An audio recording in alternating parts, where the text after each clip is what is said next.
Students, in this video we will talk about the chapter force and pressure.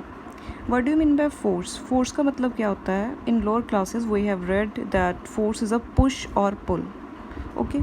Push का मतलब क्या होता है? किसी भी बॉडी को, किसी भी ऑब्जेक्ट को अपने से अवे उस पर फोर्स लगाना, ठीक है, धक्का लगाना, that is a push.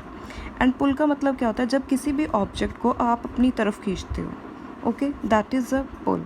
So it can be classified in two types, push or pull. Second term क्या है चैप्टर में? That is a pressure. Pressure का फॉर्मूला क्या होता है? That is a thrust upon area. Thrust भी basically एक तरह की फोर्स ही होती है, but that force which is acting normal to the surface. Normal means जो परपेंडिकुलरली एक्ट करती है on the surface, that is a thrust. And what are the various effects of the force? Force के various effects कौन कौन से हैं?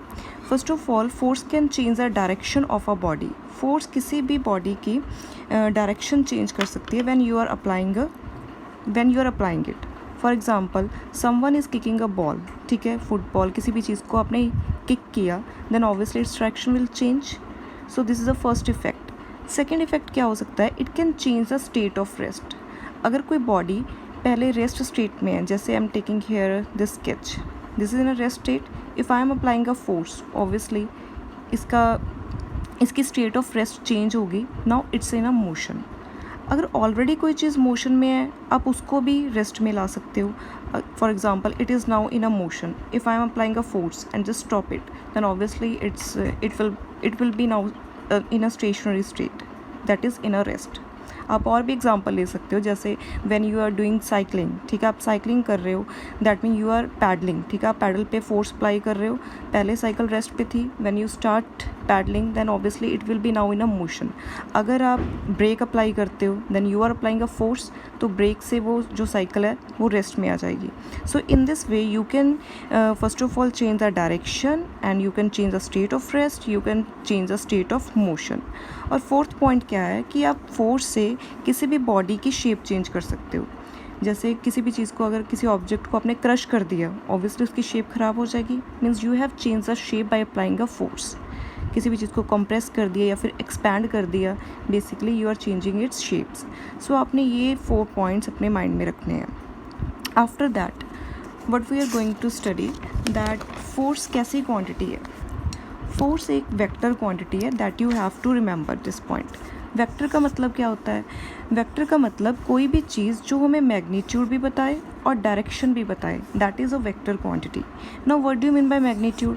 Magnitude means value. जैसे if I am taking मास, अगर हम मास की बात करें, अगर किसी ऑब्जेक्ट का मास है 20 kg, तो 20 उसका मैग्नीट्यूड है.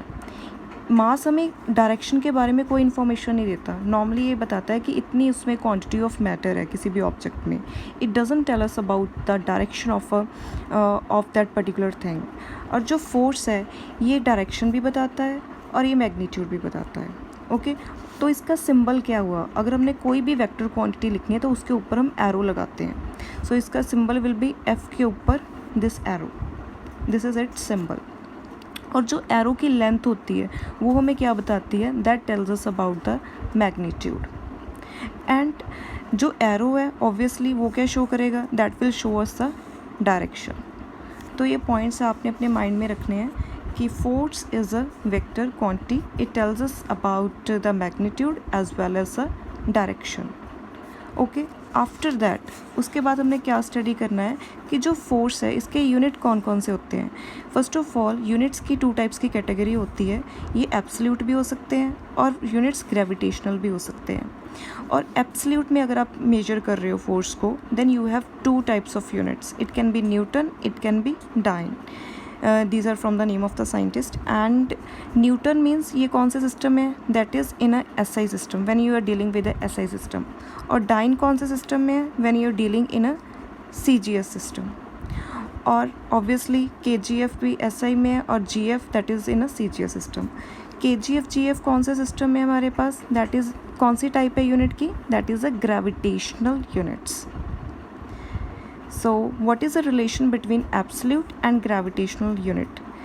1 kgf is always equals to 10 Newton. That you have to remember. This will be helpful for you in numericals. Okay, तो ये आपने अच्छे से पढ़ना है।